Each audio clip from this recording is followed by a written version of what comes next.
How to dub in 11 Labs. All right, all you need to do is simply log into your account. Once you have logged into your account, from the home section, head over to the products menu.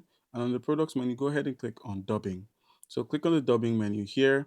And then where we have create a dub, click on this option. And then you're asked to create a dub by providing the source language and the video or audio source. Now you can choose to upload your files from your computer up to 1000 megabytes or 45 minutes.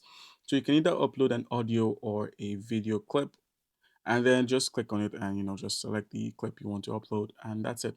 Now for the other options, which are YouTube, TikToks, and other URLs, for YouTube, just go ahead and paste in a link and then enter the respective source language. If it's English, go ahead and select English. The other language that you're expecting it to be translated into or dubbed, you could put it in Chinese. Now, your video will be dubbed for the numbers of speakers. For increased dub quality, we recommend specifying the number of speakers.